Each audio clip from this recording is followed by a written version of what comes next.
Welcome to Lake Cumberland Amateur Radio Association. You can find us at LCARA.net, on Facebook, on YouTube, and on Instagram.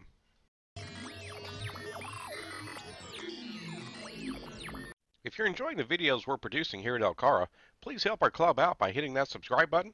Also, give us some feedback on our videos. Click the like button, share with anybody who may find it interesting, and be sure and hit the bell icon to make sure you get notified of the next video release. Busy schedule on your part, and it was very gracious of you to offer to do a presentation for us. And what's really neat from our perspective is you're a past member of the club, and you've taken this hobby and taken it great places around the world. So we're not going to spend a lot of time. My name is Brian Perry, KY4BDP. We've got a few people online. You can probably see some of those on the screen there in Zoom. We've got Joe, my brother, KY4CKP. We've got Ken, of course. Looks like we've got Andrew Woods. He's one of our youngest members down in the bottom right corner, possibly on your screen. And then we've got about 10 folks here in the room with me. So here at our meeting place at KK4YUG's meeting room. And again, we're just tickled to have you. And go ahead and take it away. And we just want to have a good time today and just see what all you've done, sir. Go right ahead, Doctor. Oh, thank you, Brian. It's a pleasure to meet you. And Chris, I feel like I know both of you since I've watched a lot of your YouTube videos. You do an excellent job with that, and they're very educational. And my congratulations really on where the Lake Cumberland Amateur Radio Association is. I see my friend Tony DePreto here, WA4JQS. Hi, Tony. Tony, I think, started the club about 1972. We talked about it on email. I joined in 1977, and I'm just amazed at what you all are doing now. So really just amazing. Let's see. Brian, I want to share screen. Is that okay? Yes, please. I probably have to make you a co-host to do it, or maybe you can do it. Let's just see. Is it showing by chance? Yeah, you're fine. Good deal. Okay. Can you see the slides okay? Let's see. What are we looking at? Let me see what we're looking at. Tell me what you see. Do you see just one slide, or do you see me in several slides? I see one slide, and then we've got everybody that's online up in the top right corner here from a Zoom standpoint. Are you going to go full screen, or do you want to just do it this way? This way is perfect. Well, thanks for inviting me. I do a fair number of club talks now, and like when I joined the Lake Cumberland Amateur Radio Association, you could put a dime in, and we would talk for 50 cents worth. So thanks for the chance to talk a little bit about my journey in ham radio. I entitled it tonight From Lake Cumberland to Lake Wobegon, the K0MD journey. I should have probably titled it the WD4HAD journey, because when I was a member of the club, excuse me, I was WD4HAD. Now, Ken and Tony will remember this, and probably Don Munsey, but most of you are newer to ham radio than 1980, shall we say. And I was a novice in 1977. And one thing happened in 1977 to most call districts except the 3rd call district, and that is the novices got WD calls instead of Whiskey November WN calls. So it was quite a shock to me to get a WD call. When I got it, I was expecting a WN, and they only issued them for 2 years. Then they went to the KA, KB, KC calls. So I had a very rare call and didn't know it. And then I traded it off once I got to Minnesota. In 1989, my wife, who's from Somerset, and I moved to Minnesota. We met at the University of Kentucky, and we moved here when I came to do my medical training at the Mayo Clinic and do what's called an internship and residency. And so I changed calls to KF0FW. I don't remember. I thought it was probably required to change calls when you change call districts. Things are very different now than they used to be. When Ken Napier upgraded to extra class, you had to be an advanced or general for 2 or 3 years. Time and grade was important. When I got my extra, I could have done it in one setting if I had been smart enough, but I wasn't. And then in 1994, I decided I wanted the extra privileges on CW, so I upgraded to extra and got AA0PS. Then in 1997, we were actually back in Kentucky for a year in Madisonville. And so I picked up a W4 call again, WK4W. Then we came back to Minnesota in 1998, and I got K0MD. So I'm the second person in the U.S. to hold K0MD. The first one died in 1996, and the call became available. So both are physicians, and he was a physician in Wichita, Kansas. So that's the story on this call. So I just wanted to say I traded this QTH, and you guys recognize, of course, Lake Cumberland and Cumberland Falls. I grew up about 15 miles from Cumberland Falls, just west of the falls, and this beautiful Lake Cumberland region to this. So this is where I live now. This was last winter. You can see 10 inches of snow, one snowfall to blow off the sidewalk in front of our house. I work at the Mayo Clinic. You can see on the right of the slide. And then it's not uncommon for weather here to get quite cold. One day I snapped this off the phone. It was minus 15. Now, if you look below that, the next day or two, it was going to warm back up and it was going to get up to a high of 38. So that's not uncommon to see a 50-degree temperature change like that in the late winter here. And then the scene of the road and the setting sun is the way I drive home every day. So if I'm lucky and get off work before dark, then I see that. But it's often March or April before I can get that scene because we just work longer hours than when darkness here hits about 4:30 in the evening, around early December, and stays that way until February for sure. Really, it's a pleasure to speak to this club. It's really helpful to me. This radio club really helped me become who I am today. Ham radio has been good for me in that. And all of the people in the club, especially two who are on the show tonight, Tony and Ken, were really helpful.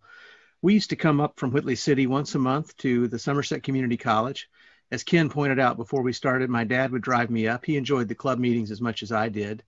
And then later I would ride up with two pharmacists from Whitley City, John Sandage, WA4ZKA, who still lives there, and Jim Burgess, WA4OJT, whose family started the Burgess drugstore chain in Whitley City, and now Jim lives in the southwest coast of Florida. I don't remember what year it was, Tony or Ken, you probably do. It was either 77 or 78, but there were live pictures from Mars coming back on slow scan TV. And so we watched it at the Somerset Club meeting at the same time that NASA got it in Houston. And I thought that was pretty cool that we could actually get the radio signals at the same time as the Space Command Center in Houston. I realize that's not so impressive now with all the live telescope pictures, but in the 70s, this was something else, and ham radio was really hot. And I want to talk a little bit about the tour we did one evening of WA4JQS. Tony, when did we come to your station? Was that 77 or 78? You may not have audio. Well, we came, and it was really an impressive station. Tony lived off. Go ahead, Tony. I believe it was fall of 77, Scott. That would make sense. You lived off Parker's Mill Road at the time, as I recall. You had one or two towers up and some Yagis. And then the most impressive thing was that Tony had a radio station per band. And in those days, it was receiver, transmitter, and amplifier. And here's a picture I found on the internet. I don't know, Tony, if this is your QTH off Parker's Mill or another one, but it sort of typifies your early radio stations that you had in those days. This is all Drake equipment from Miamisburg, but Tony had really what was the cutting edge station in the mid to late 70s for a DXer, and was quite an accomplished DXer, as all of you probably know. And I think he still is the only LCARA member who's a member of the DX Hall of Fame. And this is Tony being inducted into the Hall of Fame, and I think 1996 for his DXpedition work. So quite an accomplished member and quite an influence on my radio station, as you'll see in a few minutes. And then, of course, Ken Napier, who I found your picture on a Facebook picture, Ken. So there you are. Ken we would either use his call or Norman Ard's call at Field Day. And I loved Field Day. I didn't realize at the time I was destined to become a contester, but I loved Field Day because we could have a lot of stations, high run, high rates. I did the sideband usually at night. I enjoyed working all night, and none of the guys in the club seemed to mind to let me operate all night. And I could say now, I can understand why, Brian, because when I go to Field Day, I don't volunteer for the all-night shifts now at my age either. But when I was younger, I loved them. And it always seemed to me that Norman Ard, AJ40, had the newest solid-state radio. I think he had a Kenwood 120S or a 130S that we used at Field Day. I was enamored. It was smaller than the laptop I'm on right now talking to you. And Wendell Ard, who was Norman's brother, now deceased, N4BOM, used to monitor the repeater. And anytime I would come into Somerset or call up from Whitley City as a kid, a teenager, or when I would come back from college, medical school, or even after we'd moved to Minnesota, Norman and I would chat on the repeater, the 8.2 repeater. No, it's 8.8 repeater, right? Yeah, the 8.8 repeater. And he was always a welcoming voice. And so what I'm saying really is that as adults, we sometimes fail to appreciate the strong influence and positive influence we have on younger members in the hobby by just being kind and encouraging to them. And so two of the guys here tonight, Ken and Tony and Wendell as well, and several others from the 70s in Somerset really strongly encouraged me and were helpful to me and kind to me and spent a little bit of time helping me, and it's paid big dividends. And I just want to congratulate you at LCARA now for what you have. You have really a strong YouTube presence. You have very good programming.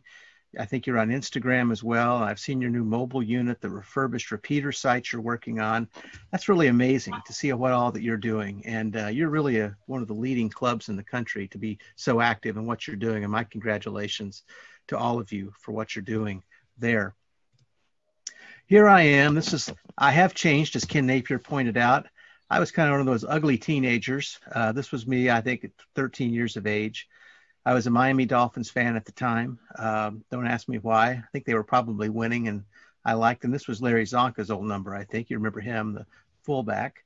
So I got licensed. I was around age 13. The license came a few days before I turned 13, but in those days, it took a while to get equipment. And one of the hams in Whitley City, Bill Alcorn, WB4GSG, loaned me an HW16, which was a crystal control radio. And finally, my dad decided that he should buy a radio. So he asked me what I wanted, and I said, I want a Kenwood 520. So what did he do? He ordered a Heathkit HW101U. So, but that's what I had. And then I spent a lot of time working in the summers, mowing yards and doing other odd jobs, and started buying a tower and had a Yagi antenna within a year or two. And had a rotator. You could usually pick up a tower for $100, a rotator for $100, and an antenna for $200. And so for a few $100, you could really be on as a DXer. Jim Burgess built the dipole for me when I first got in. And then later on, I put up an inverted L for 160. It really wasn't a good inverted L, but it was an inverted L. I bought a Dentron Super Tuner, which you can see in this picture. And then that's a Radio Shack SWR meter. I still have that. I had a D104 microphone. Those are collector's items now. And I had a straight key. And I really enjoyed ham radio. It was a way to really visit the world. I showed this picture at the Visalia DX convention when I talked about ham radio a couple of years ago. This is where it all started. I got started in ham radio in 7th grade because we had a teacher come to substitute for a week at school. He was a retired Marine drill sergeant, crusty, crotchety old guy, who, probably had PTSD, but we didn't know what PTSD was or that it existed in the 70s. So everyone just thought he was a bit shell-shocked from the Vietnam War, and I'm sure he was, but he was a good substitute teacher. And the first day he said, kids, go find some books to read, or I'm going to give you more homework than you can handle. So I went to the library, which is in the front part of the school building there in Whitley City, and found a book on ham radio, and the rest is history, shall we say. That's how I got started. This brick house is where I grew up. That's in Marcia Siding, just north of Whitley City. This is my grandmother's house. The white part of that house has been built on by the people who bought it from my parents, but my first tower, was near the corner of the house. It went up 40 feet. Those power lines didn't exist, so I had a Yagi there. At the other end of the house, I had a telescoping push-up mast with a Ringo Ranger on it that would reach the Somerset repeater. And then on the tower, I had a Wilson System 33 and a high-gain 2-meter Yagi, and I could hit Oak Ridge, Tennessee, the 2282 machine in Oak Ridge with sometimes 1 watt from there. And then you can see there was plenty of space behind the house, and the neighbor's backyard was pretty empty, so they let me string my inverted L down to there for 160. So that was my antenna. So I've been licensed 43 years, and boy, time has flown for Tony and Ken and me, hasn't it? And my favorite activity in the hobby was field day when I was a teenager and part of your club. And then in 1982, I graduated high school, went on to the University of Kentucky, and I was there from 82 to 89. I met my wife there. And then in 89, we moved on to Minnesota. I had a station during medical school for the first year or two, well, for all 4 years where we lived, but it wasn't much of a station. And then when I came to Minnesota, we moved into a townhouse, and it took a little while, but I got a vertical and put up there. In 1996, I finished my training and became a faculty member or physician at Mayo Clinic. Then about 10 years later, after a lot had been done with work and things, I decided I wanted to get more active in ham radio. And a local ham who had lived in Elizabethtown for a while before he came to work at Mayo, K4IU, said, "Why don't you try contesting?" And so I started contesting. And by 2007, I was really into contesting and DX award chasing, and actually went to my first Dayton in 2007. And then in May of 2007, I was invited to speak by the People's Republic of China in Beijing, along with half a dozen other Mayo physicians. So I agreed to go with one provision, that they would grant a ham radio license. And it's an interesting story. Brian, let me ask you, are you recording this for YouTube? I'll tell you the whole story if you're not. And if you are, I'll tell you the politically correct version. We are recording the whole session. Okay, well, the politically correct version is that the paperwork was mangled the first time, but the chief of police of Beijing straightened it out for me, and they did issued a license before I got there. There is a side story to that, because the chief of police's first cousin was a physician who worked with me, and that's how we got a license for China. But the Beijing club hosted me, and that was really a wonderful experience. I'll show some pictures of Bravo 1 Zulu from Beijing. They were amazing. And then between 2008 and 18, I started going to the Caribbean and contesting with a friend from here named Glenn Johnson, W0GJ, who's a well-known DXpeditioner and a really first-class contester and lovely person. And 2009, my oldest daughter was in high school and asked about a science fair project. And I said, well, why don't we do this? She had a license by that time. And I said, why don't I predict propagation from Chile? You come along when I'm down there in November at a meeting. I'll do CQ Worldwide CW with you. You can just predict who I work, and then we'll compare who I work with who you predicted from the model, and then we'll see how close the modeling is to real propagation. And she said, no, I'm not interested. No. I said, okay. And then about a month later, she said, Dad, I've talked to my fellow students, and 2 of the boys want to go to Chile with you for this experiment. Can I come along instead of them, and can we do it? And I said, yeah, we can do it. So to make a long story short, I took an antenna, we put it up at the hotel. I worked a fair number of countries. I worked more than the propagation predicted. She went on to the state science fair with that project because it was so impressed the judges, not to mention that all the judges were IBM engineers who were also hams, and she didn't know that and they didn't know her. But it was a lot of fun. And I started taking equipment to Chile after that. So this was the first radio. This is my youngest daughter many years ago. She acquired this back from a guy in Lexington named Michael Stevens, who was a childhood friend of mine. I gave it to him after I upgraded to some Drake equipment, and we got it back for her to use. The one thing I never told my wife before we got married was that I loved ham radio because it was both expensive and inconvenient. And boy, I'm glad I didn't tell her. She might not have said yes, So this is what we currently have. So she's been wonderfully supportive. This is one of my towers. It's 130 feet. This thing at the bottom is a rotating device made by K0XG. It rotates the entire tower. These are very long, 50-foot long Yagis here for 10 through 20. This is a 40-meter 2-element Yagi, a second one here. And I'll tell you more about those later.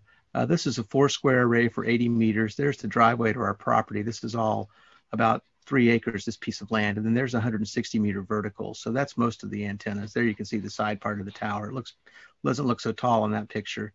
Here's the home station. This is mainly ICOM equipment at the moment. This is an ICOM 7851 and a 7800. I'm sorry, this is the 7800 and the 7851. These are filters, bandpass filters. This is a device to let you do single operator 2 radio contesting. These are some speakers. I've rearranged it since I took this photo. This is a key and a keyboard and computer monitors like all of you have. Here's the third radio I have in the station. It's an ICOM 7610. And these are all some of the rotating devices, rotated controllers for the various things. The tower has a ring rotor on it, so that controls one of the Yagis, and this controls the entire tower, and this controls the second tower by my house. Of recent, I've been editor of the National Contest Journal. That ends in January. I've been president of a local DX and contest group that I started. I'm now a member of the Papa Japan 2 Tango contesting consortium from the Caribbean. It's a very nice group. I have an honorary membership in B1Z. They made me an honorary member the day I visited. And I'm also a member of the Radio Club of Chile. And I've had a chance to do some contesting from Chile, Uruguay, Turks and Caicos, and China. So those are the places I've been. Now, this is one of the places I went to do some contesting in the middle of a Minnesota winter. We left, it was about -20 from Minneapolis, and we landed here and it was about 82. So that's over 100-degree delta in temperature. And you can see the first time I went, I almost called home and said, honey, sell the house and come. I'm staying. I'm not coming home. Because it was just so therapeutic to be there. This is the station we rented. It's a single tower with a Yagi here for 10 through 20. This has 2 elements per band. And this is a 40-meter Yagi. And then this was a 6-meter antenna the person had up. And I thought you might like to hear what pileups sound like from the DXN. Would that be okay to play a little bit of the video? Can you hear that if I do that, Brian? Yeah, go right ahead. I'll do that. Let me just turn it up. And I'm going to click, whoops, let's get that louder. And I'm going to click play here. It does that. Sounds like a collide view. I don't know what that is. Let's click here and play. There. There we go. Police Hotel. K5 Hotel Tango Echo 59K. Victor Papa 5 Hotel. KT4 Alpha Hotel 59K. Roger Victor Papa 5 Hotel. N3RR 59K. Roger BP5 Hotel. K0KX High Mark 59K. Roger BP5 Hotel. W1KT 59K. Roger BP5 Hotel. Whiskey November. November 8 Delta Whiskey November 59K. Could you hear that okay? Yeah, pretty good. I'm just amazed at how fast you are. Right, and that's slow compared to my partner there, Glenn. He said I said thank you too much and thanks and copy, and I appreciate that, hearing it several times. If you ever wonder why you're not being called by the DX station, this is sort of what they hear. Now, this is nothing like the pileups Tony dealt with on some of his DX expeditions, but this is from the Caribbean, and the signals are loud. And it's interesting, isn't it, how 15 stations call and you can only hear a few phonetics, and then when you call for the one, they get much louder. It's really interesting. And yes, we would have rates on the rate meter, Brian, over 400 QSOs an hour, for 15, 20-minute stretches. We never hit it in more than 250 contacts an hour, but it wasn't uncommon to work 6,000 or 7,000 people in 48 hours in this contest. That's really one of the fun things about doing it, is the high-speed contesting. Oops, let's move on now. Here's the setup. It was a small cottage we rented at this lady's house. She was the first ham in the Turks and Caicos. Her call was VP5JM, an American who moved down there. And so we brought our own equipment. I brought an ICOM 7600. We brought an ACOM 1010 amplifier. And there you can see the whole setup. This is a different call, VP5S. I took a new team down several years later to do CQ Worldwide. Totally different contest than the ARRL. I won't play that for you because it's about the same as the other. But that was the Caribbean. That's sort of a full setup station. You have antennas, you have it all. Let me contrast that with Chile, where I go every year to work for a week or two. This is in the south of Chile in August of the year I was there. Now, the August is near the end of their winter. So their winter season ends at the end of our summer season. You can see that it's overcast, it's cold, they had rain.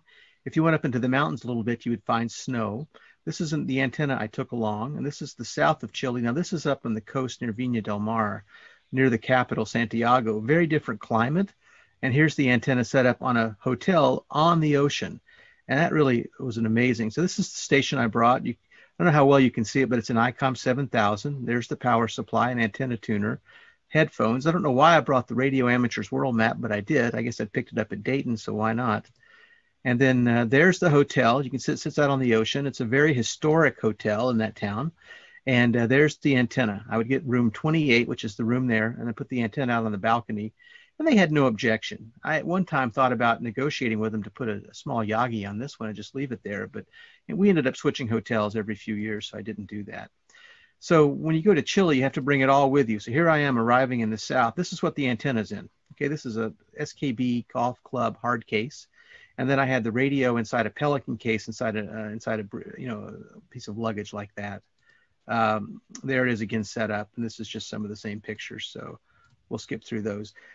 when we went to the Turks and Caicos, I would put everything, because we were dealing with bigger pieces of equipment, inside a Pelican case. And this is the common way that things are shipped for de-expedition. So these are very durable cases, and I have 2 or 3 of those now for radio equipment. China, totally different. You can't bring anything into China. It's against the law. If I brought a CW paddle in, they would arrest me, at the airport. So you have to get permission from the embassy to bring anything in.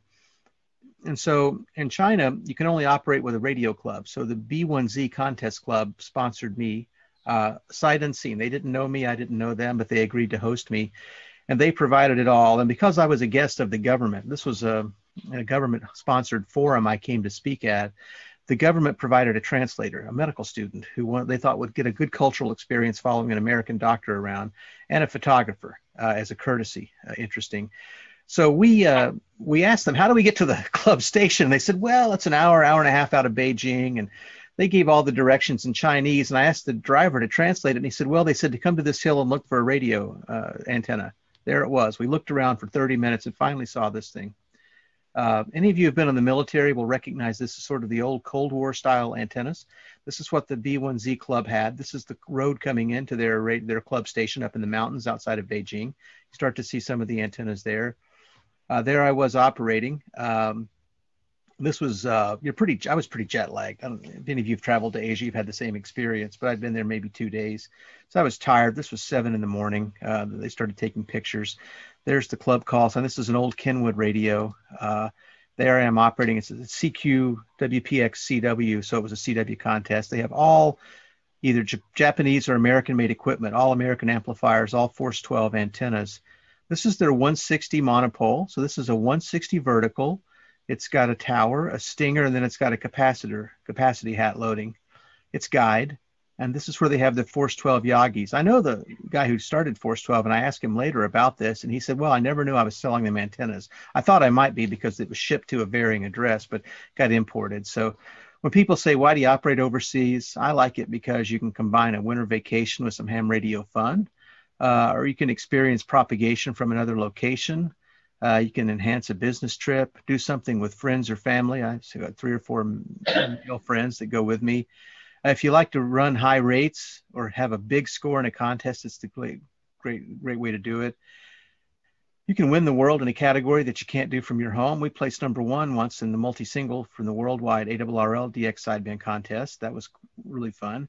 And it's just a lot of fun. It's a great way. It's one of the few times I can actually go and unwind and not be distracted by work. It's really a wonderful weekend.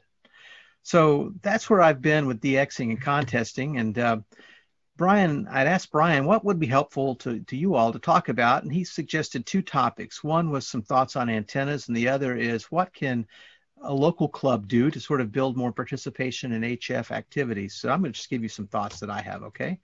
So these are the antennas that I've owned and operated. So I started out in 1978, I guess. 77, I just had some dipoles, but I had a Wilson System 33. Now, that antenna is not made any longer. You'll see them sold used. It was a really good tri-bander, and it was cheap, which was, had to be affordable for me, and that's still true for hams today. Most antennas have to be affordable. When I moved to Minnesota, I had to put up a vertical, so I went with an R7 vertical. That was a nice one. It worked very well. And then in 1994, I actually found a tower for sale, used locally, and a classic 33 Mosley tri-bander. So I bought that and moved and had someone install it at the home we were living in.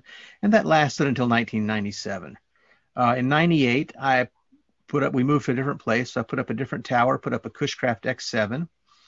And then in 2003, we moved to this location and the antenna and tower came out. And then I added a 2-element KLM 40-meter Yagi to that, all at 50 feet. And then I was eventually noticing I was getting some QRM in the house, and I got worried about all the RF exposure for the kids. So I talked with my wife and decided maybe I should put a tower up in the field 500 feet from the house. So that's what I have today. So now I've owned the following Force 12 Yagis and used them, something called a 4BA. That's a 4-band, 2 elements per band. So it was 2 elements on 10, 2 on 12, 2 on 15, and 2 on 17, so 4. And then above it, I had a 20-meter monobander, 2-element monobander. And then when I put the tower up, the tall tower, I switched out to a C31XR, which was a really popular antenna by them. And then eventually I went to their monster antenna, the C49XR, and sold the C31. And all of these were a huge step up, you know. And now I currently have 3 of the C49XRs. I have a 4-element 17-meter monobander, a 3-element monobander for 12. And then I have 2 40-meter monobanders, model called Magnum 240N. And then I have 80-meter vertical dipoles, 4 of those that I phase, and then a 160 shortened vertical. I've also had the new version of the C3 that Tom Schiller makes, the SS3E, and a 2-element stepper. Which of these would I buy again, right? If I were saying, if you wanted to buy which of my antennas, which ones would I recommend you buy?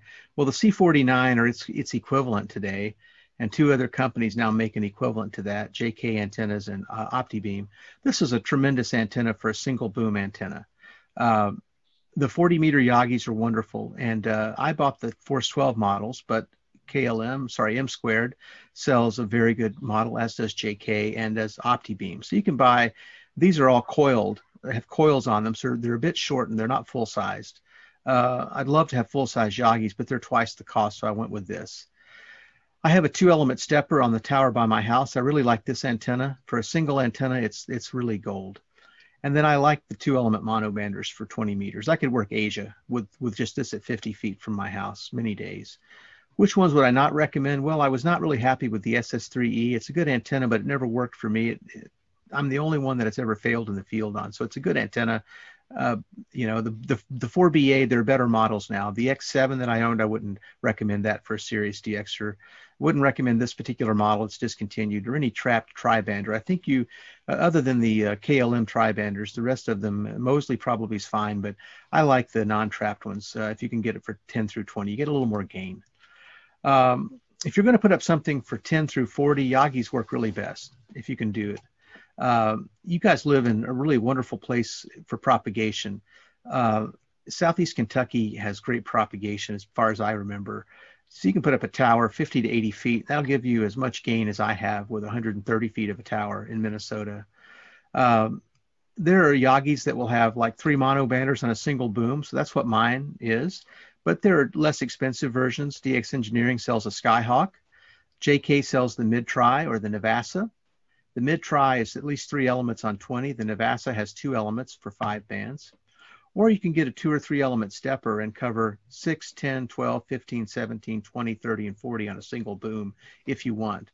And that's really what most hams will need. Most people do not need an array like I have, unless you're going to get into contesting or really want to put yourself into the honor roll for DX awards. 40 meters, Yagis really work well if you can get them at least 50 feet. Higher is better. Mine are at 130 and 65. But where you are, verticals work well. Every night I tend to get on 40 meters and work stations, mainly Europeans. And I work a lot of Europeans who are saying they're using verticals. They call them ground planes. And they have good signals into North America. They're S3 to S5. They sound loud here because I have no noise at my house. And for 80 and 160, verticals are great as well as dipoles. I had dipoles when I lived in Kentucky, and they work well. I know hams locally who use dipoles and have worked more DX countries than I have on 160. I have a sort of a crappy vertical on 160. I've got to get it modified to make it better.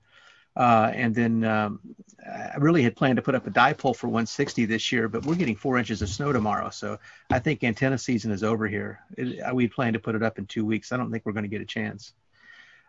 Second thing to remember is the world doesn't look like this to radio signals. I mean, this is how I learned the world in elementary and high school and college, right? But the world looks like this. Now, this is a map centered on Somerset, Kentucky, on the QTH of KY4BDP. So, Brian, this is centered right on your home, okay? And this shows what direction you need to aim a Yagi to work anywhere in the world, right? If you go due north from Somerset, you're going to work mainly the west of China where there's no one living, and parts of tip of India maybe. But if you go 45, 50 degrees, you're going to hit most of Europe. 70 degrees will put you into North Africa and the Middle East. And then 90 degrees will put you basically into South Africa or to Australia the opposite way. And South America is about 150 to 170 degrees from you. And then Northwest, of course, 300 to 320 is really Asia, Japan, and Alaska. So this is really how the world looks. And it took me a long time to figure this out. I had to get the ARRL antenna book as a kid and start looking at these maps and started figuring out why I could hear stations better when I pointed the antennas in directions I didn't think made sense. But it didn't make sense once I saw that.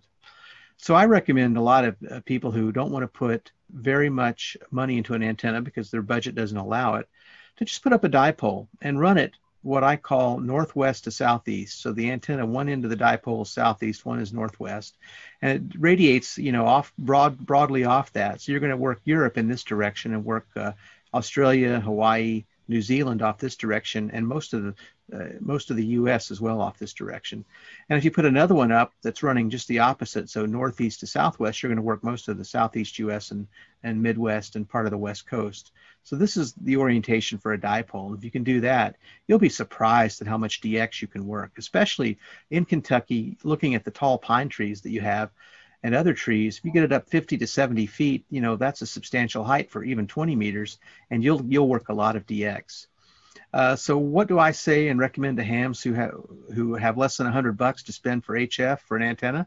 Put up 2 dipoles as high as you can.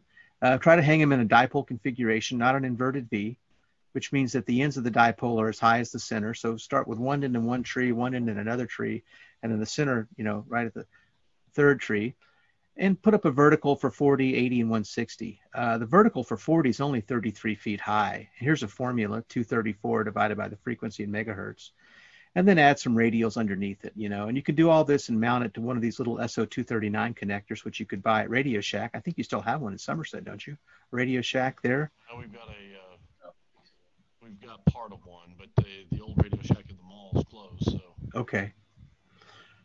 Or you can find these at some of the Hamfest in Bowling Green or other places. Yeah, this is for $2 or $3, and you can just solder to the outside part. You can put the radials into the center pin. You put the vertical part of the wire, and you'd be surprised how well that would work for you. And then if you encase this in a little weatherproof box, a NEMA box or a plastic box, as you have shown on your YouTube videos, that would really work very well.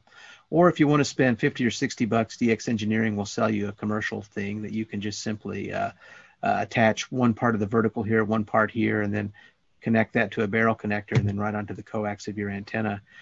This is the most commonly used antenna support structure, better known as a tree. This almost looks like a picture taken out of sort of McCreary County, doesn't it? Well, no, it couldn't be McCreary County. It's too flat, maybe Wayne County.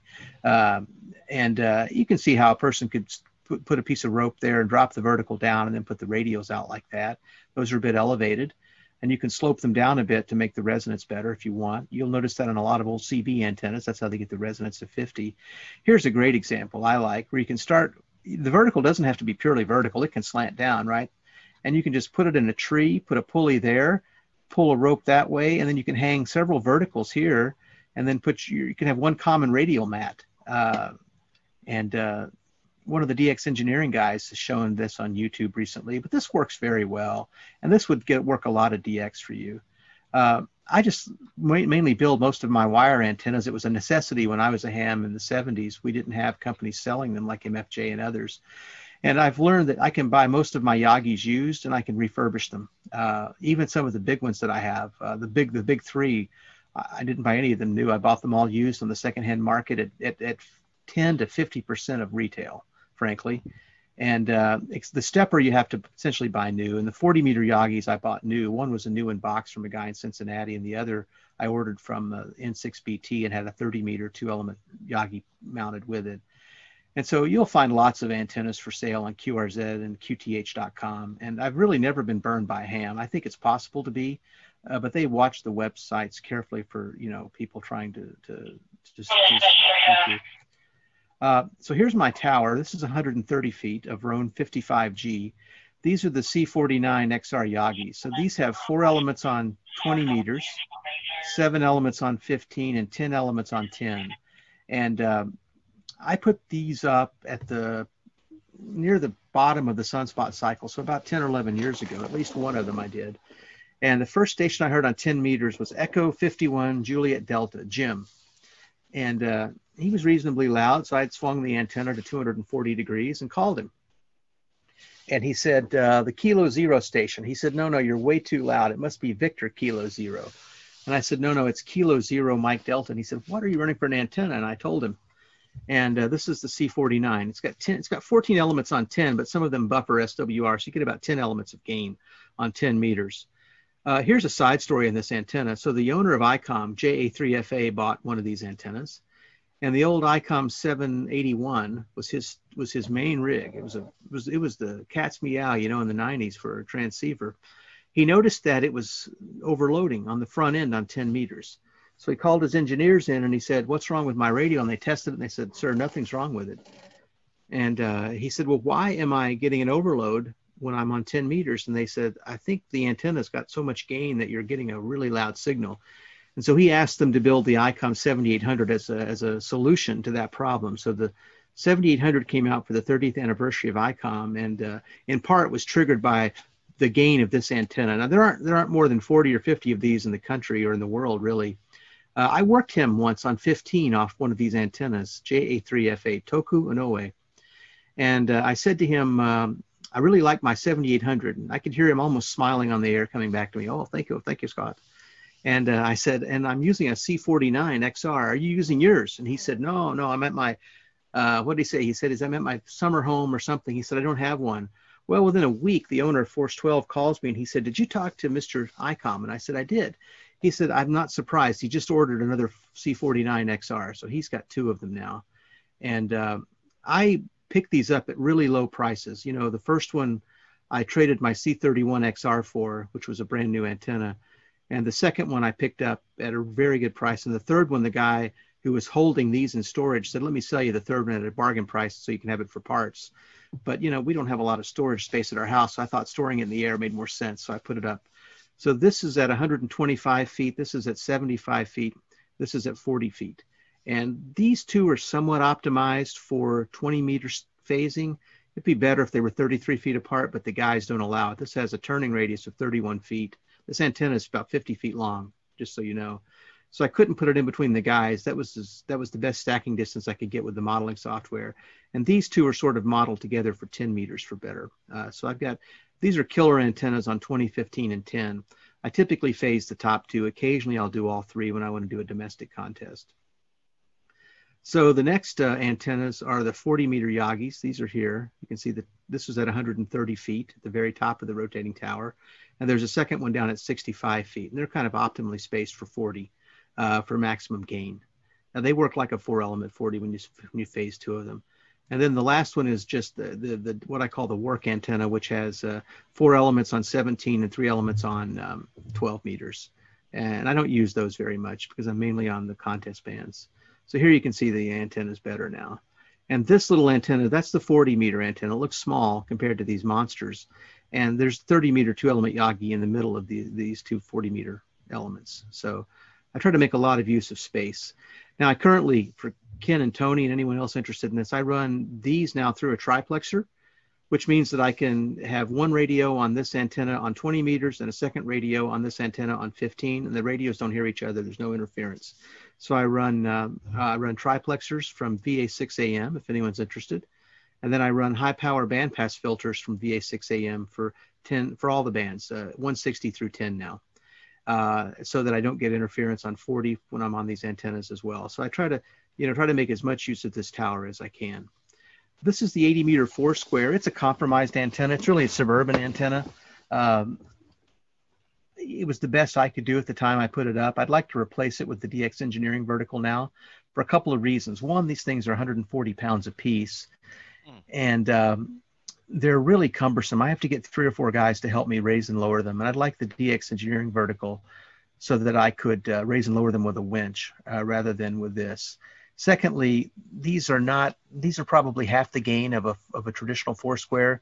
And so once you sort of max out at 150 or 60 countries, it's hard to get up to 200 or 250 with these antennas. Secondly, they don't do as well in contesting as a traditional 4-square. So I'd like to replace that. This is the second tower. This is our home. This is one corner of the house. And this is a 2-element stepper. I had a SS3E antenna here earlier, but it just wouldn't work on 3 bands. It would only work on 20. So I had this antenna in storage. Now, who would buy a 2-element stepper for storage? I did, because I thought I was going to take it to South America to contest with a group. And it didn't work out. And I couldn't get this thing to fit in the golf club case because of these what they call elemental housing units, where the beryllium tape goes in and out. But this is a wonderful antenna, and if I lived on the seacoast, like in South Carolina or Florida, it's probably all I would use, because it's a really phenomenal antenna. So here's the home station. It's a setup for 3 radios. Mainly I use these 2 for contesting. Sometimes I'll use all 3 for contesting. There's one of the amplifiers. There's another amplifier sitting to its left. I've got 2 220 outlets here. So I don't know if Tony's still on the call. I see you are, Tony. This isn't your old station, but you know, this is what you inspired. So you never had any idea in the fall of 1977 that somebody 30 plus years later would think about your station and try to build something like it, did you?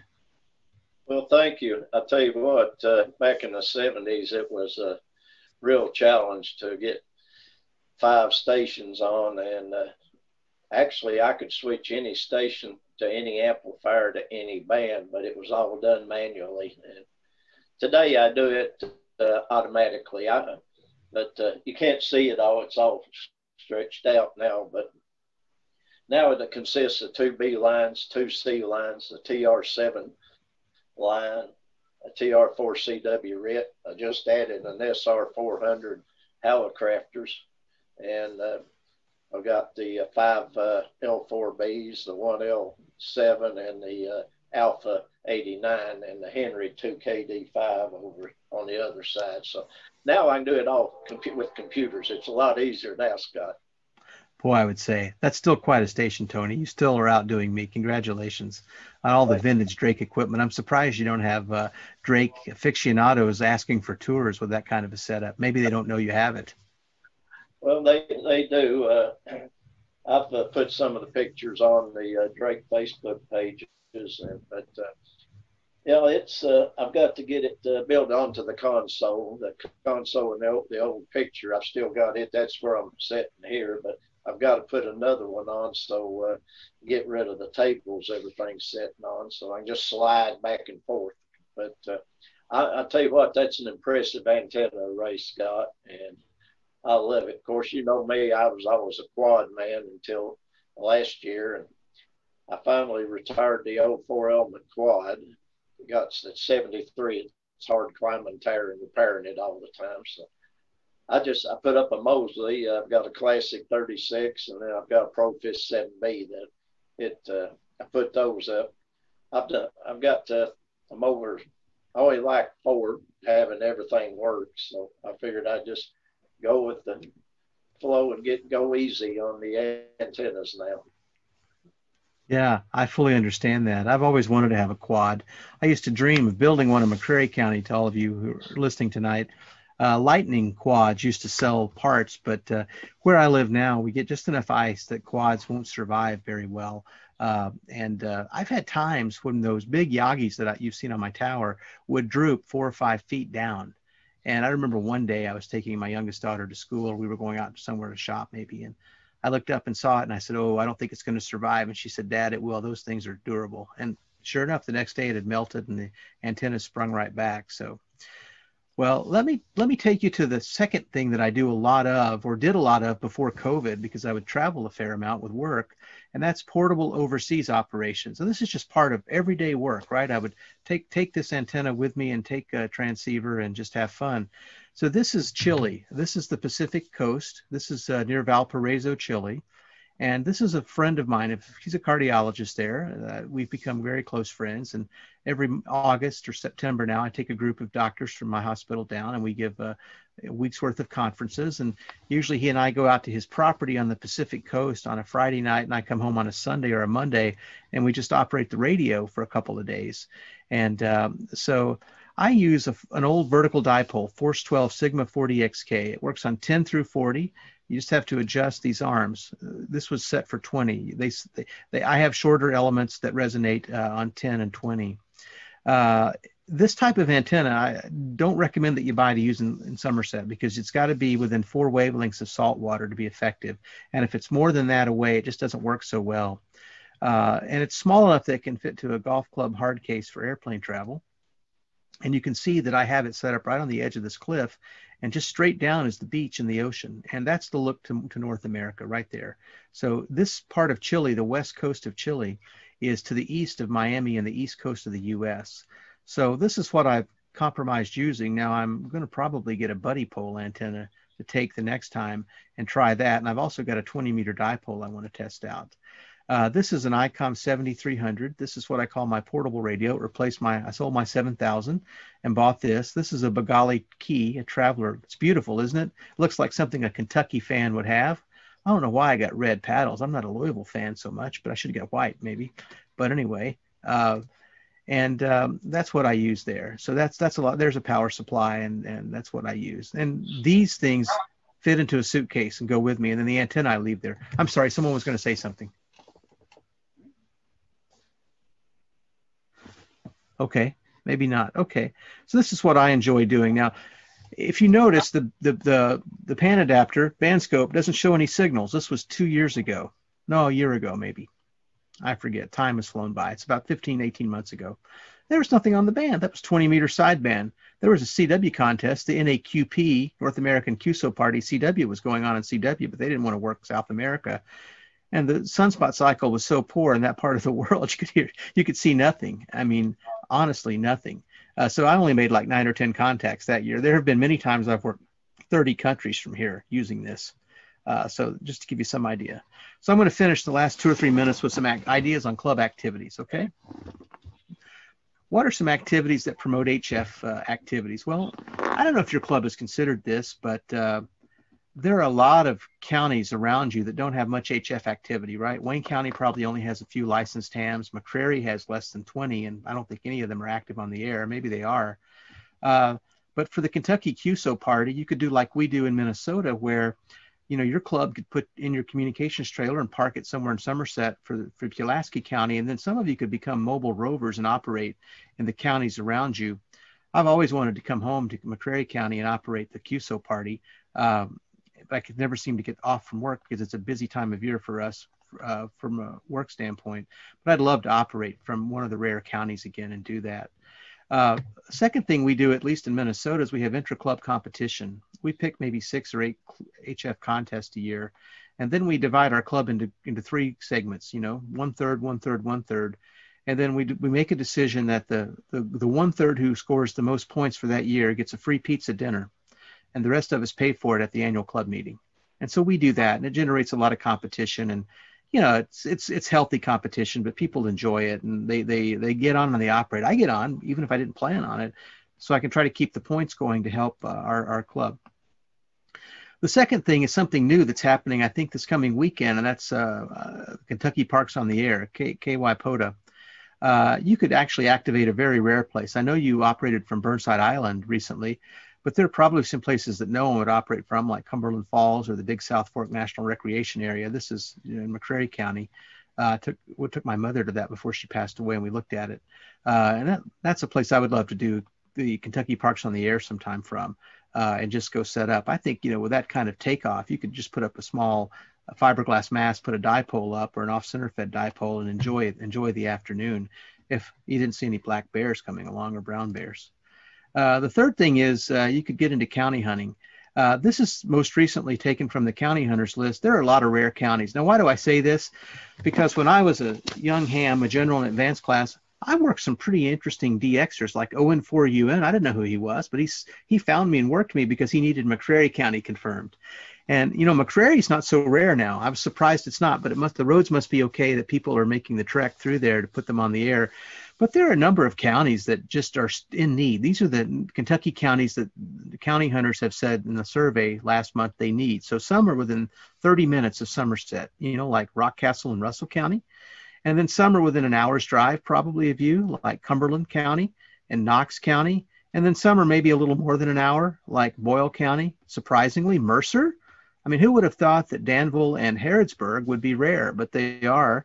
You have Greene County, no surprise. Clinton, no surprise. Taylor County with Campbellsville, kind of surprising, right? Bigger town areas, but still not much HF activity. So those are all things you could do. Well, anyway, I'll end with this slide. This is what I learned from the Lake Cumberland Amateur Radio Association many years ago, and we're still pushing it along, about ham radio. And I guess now I've become like this guy. I've converted my old farm in McCrary County to an antenna farm in Minnesota. So Listen, I'm going to stop here, Brian, and turn it back to you. I'll stop sharing now and take questions or comments, but thanks for the opportunity to speak to your club and to reconnect with so many people, and to also be able to make new acquaintances with so many of you. And again, my congratulations to you and Chris for your YouTube channel and all that you do to teach and also promote things within ham radio. Oh, well, thank you very much, Dr. Wright. I want to thank you for being here tonight. Let's give him a hand.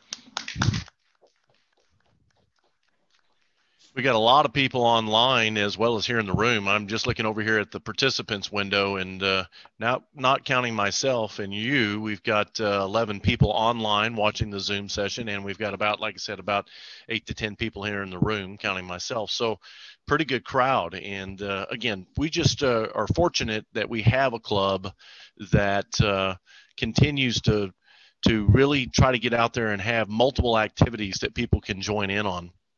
And Chris and I are just trying to further that. You know, the YouTube channel is one of the ways that we try to reach out where we can, but it's also a way, if you do it well and if you can attract subscribers, to earn a little bit of revenue from the ads and things that run to fund the club. And that was another reason why we started it, was just to bring revenue into the club. Sometimes it gets a little bit dry when you're just looking at annual dues, you know, from club members. Let me open up the floor a little bit to questions. Does anybody have any? And Dr. Wright, would you be okay to answer a few questions? I am happy to. I've got plenty of time. All righty. Does anybody, both online or here in the room, if you've got a question for Dr. Wright, let's ask him some questions. Yes, go ahead, T2.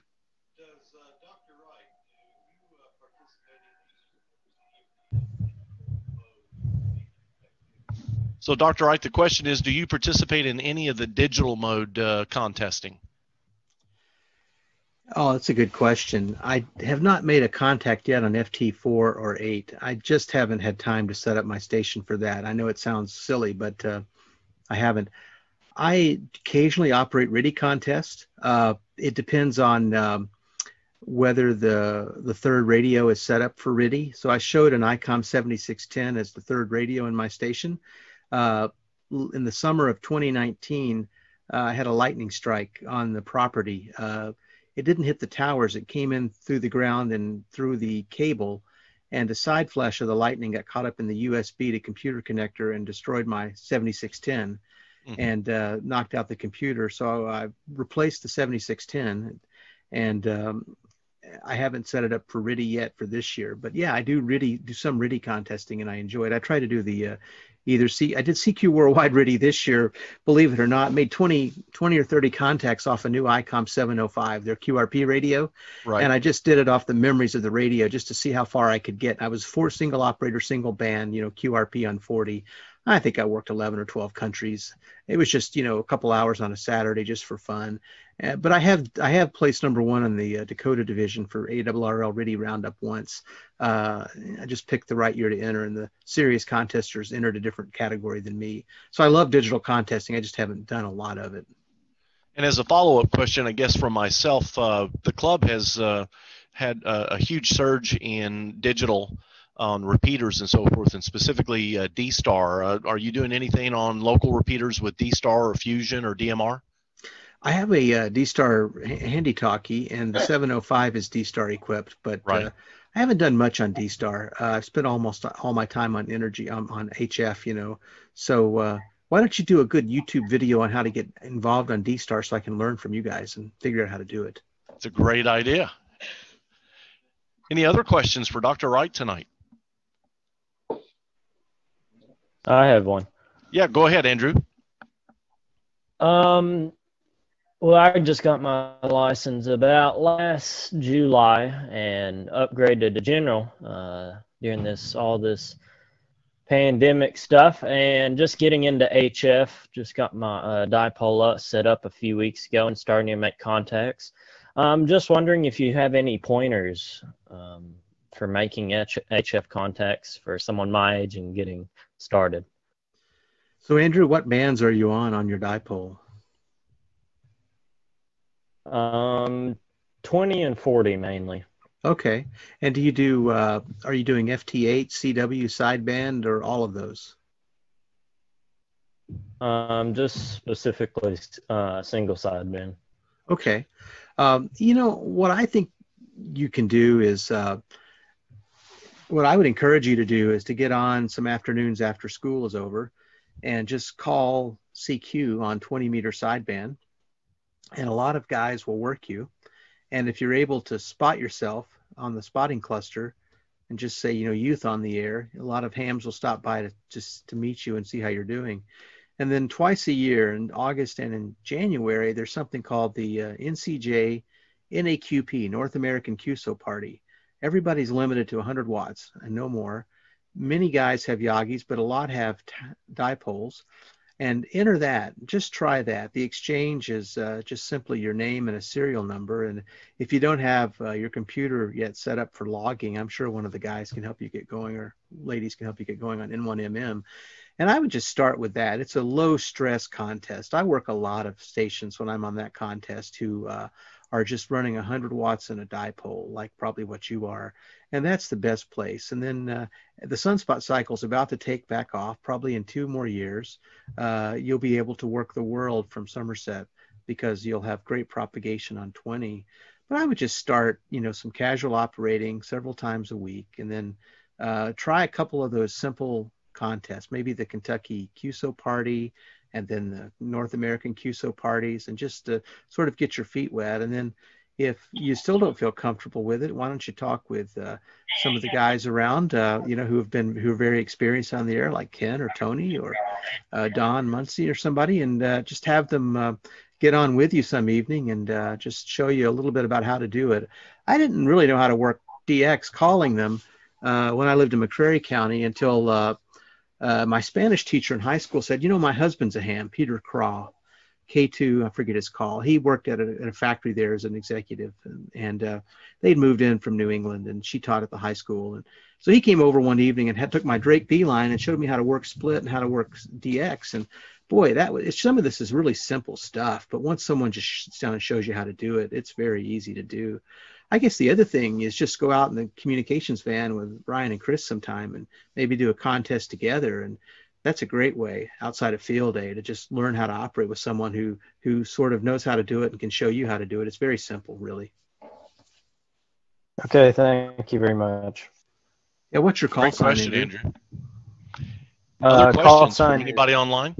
Oh, sorry. Go ahead, Andrew. Yeah. Well, Scott, my call sign's KN4VXS, Kilo November 4, Victor X-Ray Sierra. Okay. Other questions, folks? Anybody else that's online tonight? Go ahead, Chris.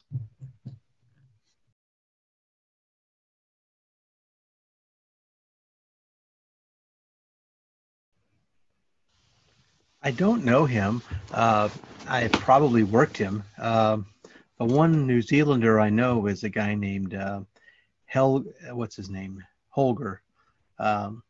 First name is Holger.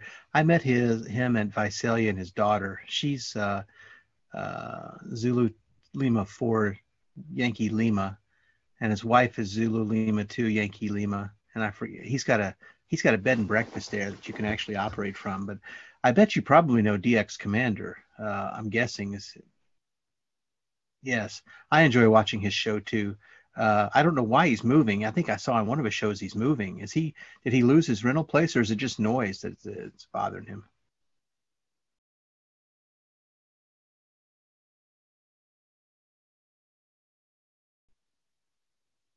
Sure.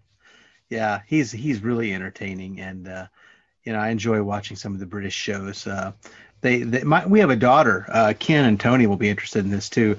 One of our daughters decided to do grad school in Oxford, England, so she's been living over there for a few years, and I keep asking her where I can ship a radio to her, and when I go see where she's living, I'll say we can put a dipole up here, but she doesn't want to get back on the air. But sometime I'll take my QRP rig and go over there and operate when I go visit her, and try it from that side of the Atlantic. No, you're welcome, Chris. Are you in law enforcement, if I could ask? Okay.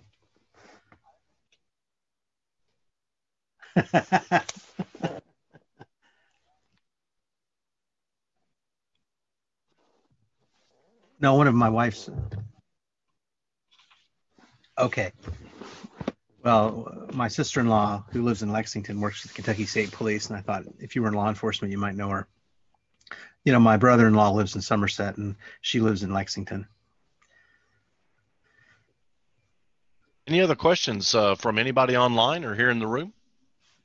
I can't wait to get a copy of it because he's got a lot of good information there about needing for down over the hill, putting up my antennas. Putting up your antennas, exactly. Where do you all do field day now? We used to do it at the Somerset Community College. Where do you do it now?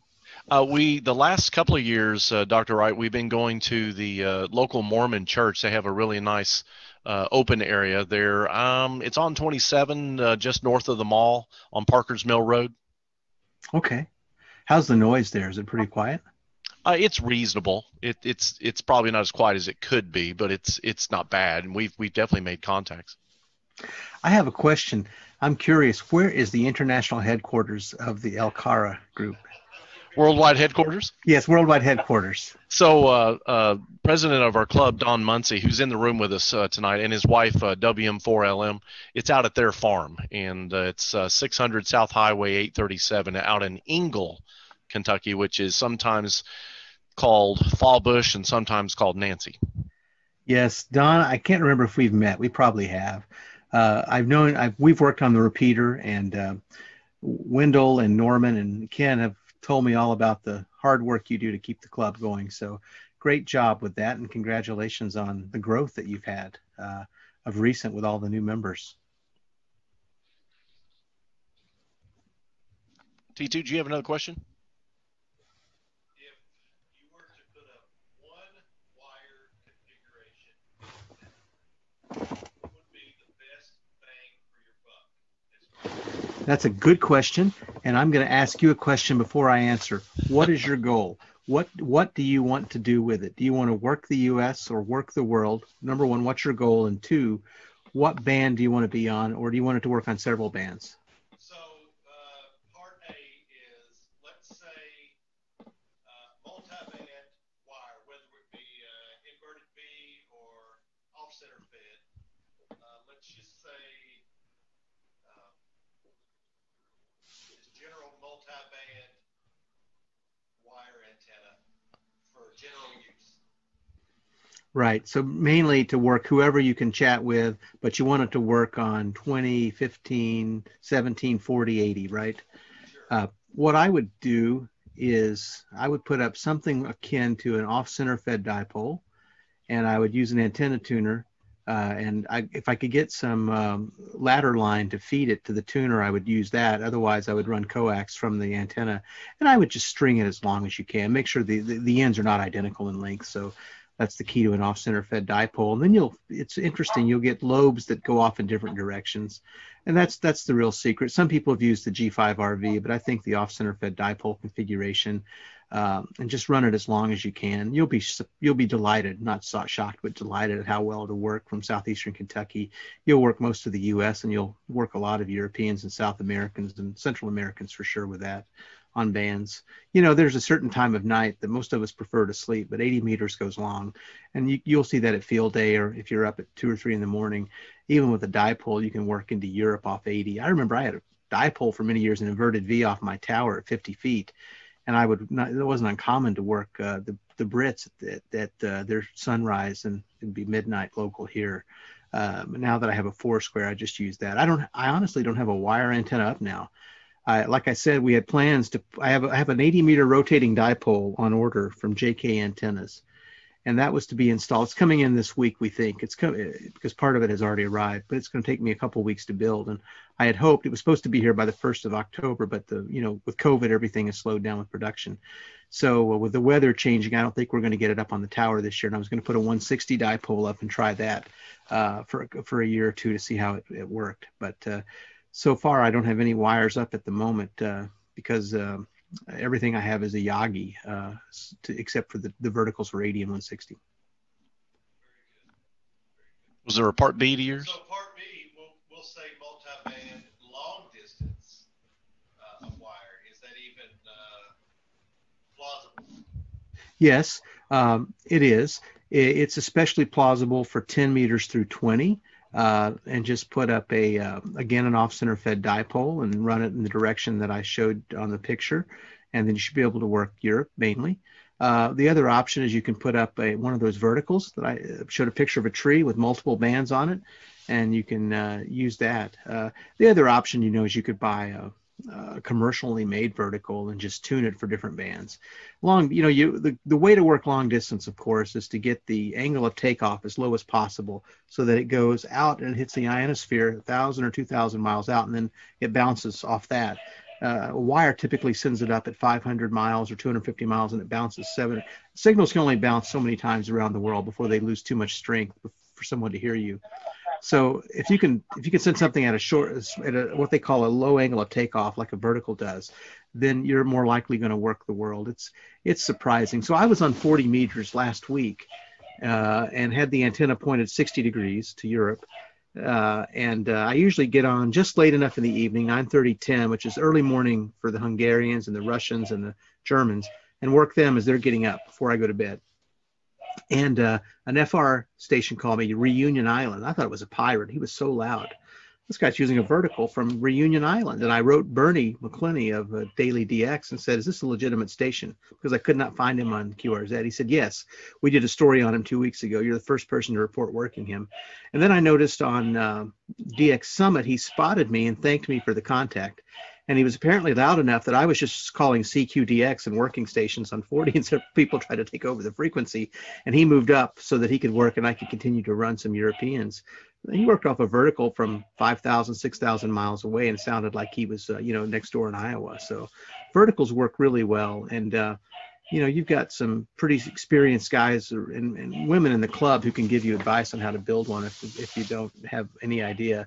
And the ARRL antenna book, which you can get online in an old edition, will show you exactly how to do it. They're very simple to do.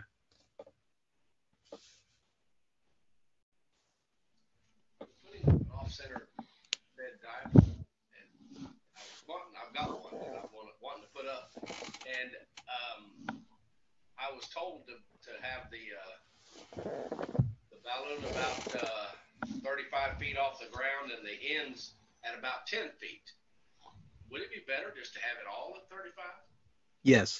Yes. If you take a dipole, and this is off-center fed's a variant of a dipole, right? Yes.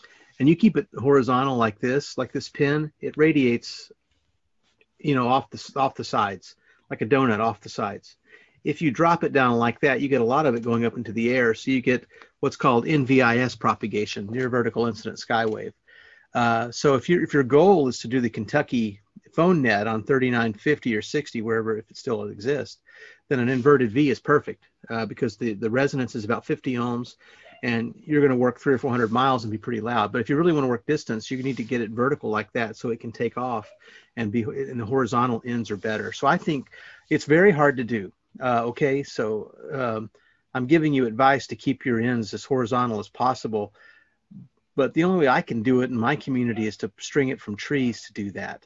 One ham who lived a couple of miles away used to have 3 towers up, and he would string them between the 3 towers. But I can't do that. I only have permission to have one tower 130 feet. So when I put up my 160 vertical, it's going to look a little bit like an inverted L, but it's going to go out 300 feet from the tower, which means that the ends are going to be way up in the air. So it's going to start at 120 and probably end at 90. So it's going to be closer than something down close to the ground. Yeah. This is Andrew will love this. When I was your age, Andrew, I used to have to tune the blasted antennas with the transmitter, right?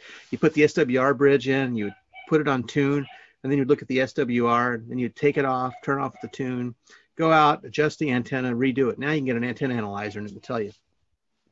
One day I thought, I'm going to be more efficient, so I just left the tune on, went out and started adjusting, and got a huge shock, Ken, you're going to laugh at hearing me say this. And I quickly learned that RF energy hurts. So, and so I tried to keep mine well above the ground. It's keep it as high as you can. I used to run my inverted Vs right down to the ground and then mow around them when I was in Whitley City, but keep them as high as you can. Okay, appreciate it. Good luck with that. I can hang mine in. I don't have a problem with getting it up and everything level, but yeah, I don't have towers setting everywhere. It's gonna have to. Not yet. You can. Yes. You can. I do Yes. have a 50-foot push-up row I've got to get up. But I've got to fix me a concrete pad to mount it to at the bottom and anchor it up. But I've got plenty of trees, and I've got. That's great. I've got the distance to put the long. I got one direction's 90 feet, and the other direction's I think like 166 feet. So I've got plenty of space as far as putting it up. I was just worried about. Somebody told me I needed to V it off and lower the ends to 10 feet, but it didn't look right. You know, I like the idea of keeping it straight, and I can do that with pulleys, ropes, and weights. Sure. That's great. Well, man, if you'd asked me 20 years ago, would I have an antenna array like this, I would have said never. Where I live is pretty neat because we're 170 feet above the surrounding area. We live up on a hill, basically. It's a ridge in a development. And when I go out 5 wavelengths on 80 meters, I'm almost 200 feet above ground. So I didn't buy this place because of ham radio propagation, but it's been one of the good benefits of being here. Just really, in the other house we lived in Rochester, I had a vertical up that I started with an R7, and I couldn't work the stations I wanted to work. So I put up a dipole just off the gutter of the home, you know, and just dropped it down and just ran it out. And that thing was 20 feet off the ground from the way our house was. And I had better luck with that than a vertical. So I'm really a big believer in horizontal antennas.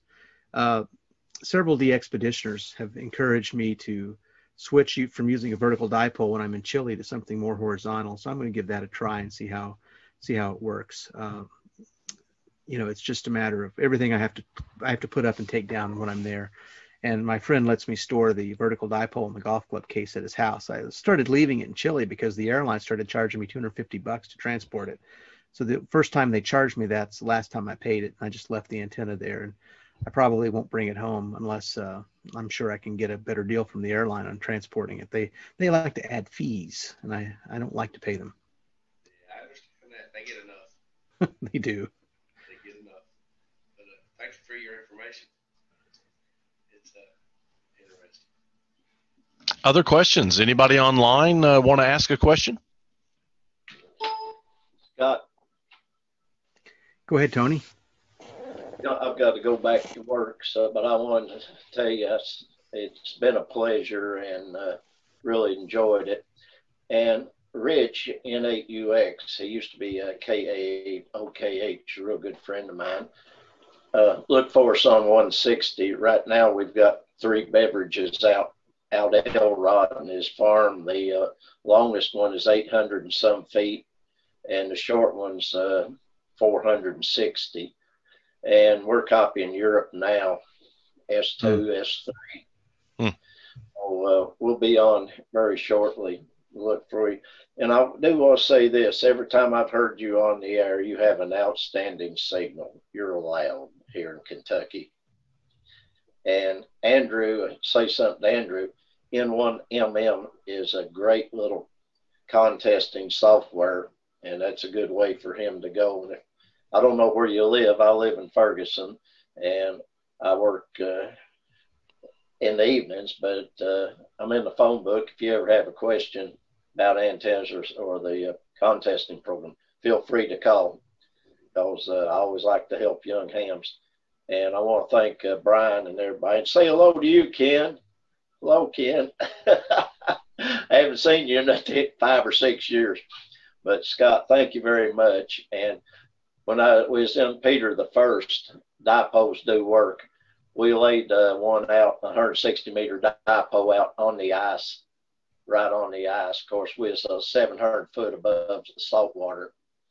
But we were working probably 150, 200 stations with it laying on the ice. It worked better than the Battle Creek Special that we had up Big Vertical. Tony, thank you. Thanks for all of your advice and help all these years, and we'll stay in touch. And I look forward to the next time we can get to Somerset to see your antenna set up and and have breakfast with you again at Cracker Barrel. Well, the Cracker Barrel's closed. I don't think I don't believe they're going to be back open anymore. I believe it closed, but there's other places, and I look forward to seeing you again. Okay. Scott. You take care. You God too. bless. Thank you. Nice to see you. For Andrew and anyone else, I used to have several logging programs, and one of the tricks I learned I attend a program every May when it's held in Dayton called Contest University. This year that was free. It was online.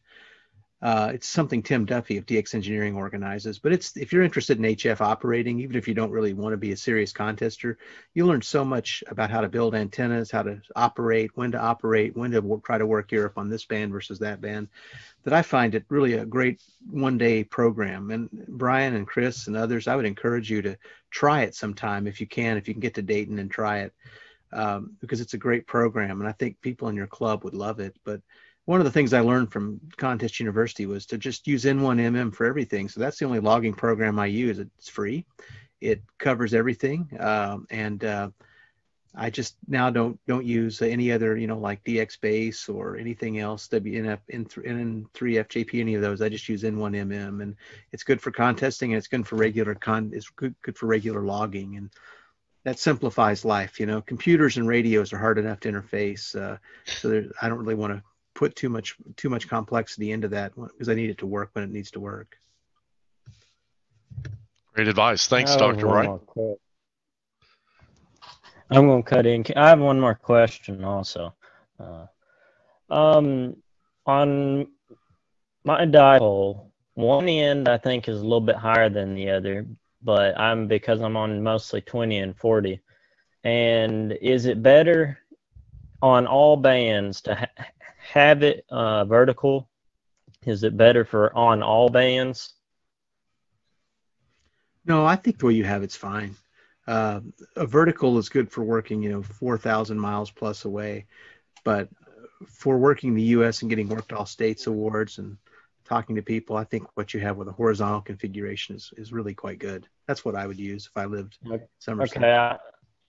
I had the dipole at I think it's 20 feet up, and I made a contact 4,000 miles away the other day in Slovenia. So yeah, at least I'm getting out. So you are. Congratulations.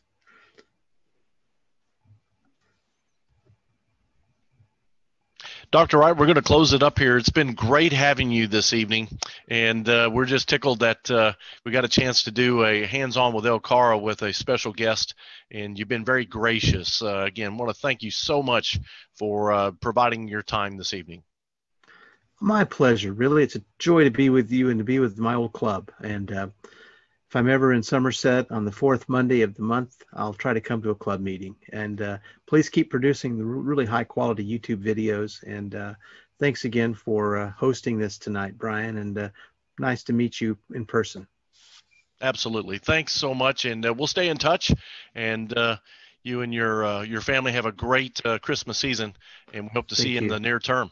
Thank you. Happy Thanksgiving early, and Merry Christmas to all of you as well. 73, good night. 73. All right, for those of you that are online, that's it for this particular session. We're going to be dropping off here in about 5 minutes unless anybody has any questions or comments. Hey, Brian, I have a comment. Yes, go ahead, Tim. I don't know if you're aware of this or not, and I don't know if I even mentioned it when I joined the club and I came to the meeting, but the whole reason that I joined the club, specifically the Somerset Club, when I moved here from Washington State, was because of the YouTube videos. Well, that's gracious of you to say. Thank you so much. Well, no, seriously, because many of the clubs that I looked at, they aren't doing anything, and they're, they just want to come together, sit around, and then commiserate about how bad things are. And I wanted to get involved with a club that was interesting, trying new things, and was getting youth involved. I really appreciate Andrew being on there.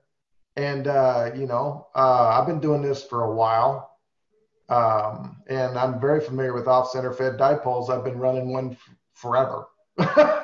So, you know, if anybody needs any help with it, I may even have a ballon laying around somewhere. But I do really appreciate it. And that's the whole reason why I joined the club. Well, again, that's very nice of you to say. Thanks, Tim. Well, we do appreciate it. And, you know, we're going to continue to put out more videos on the abandoned repeater side and other topics as time goes by. And if you have any ideas for topics for a video, let us know. All right, folks, we're going to shut it down unless there's any further questions.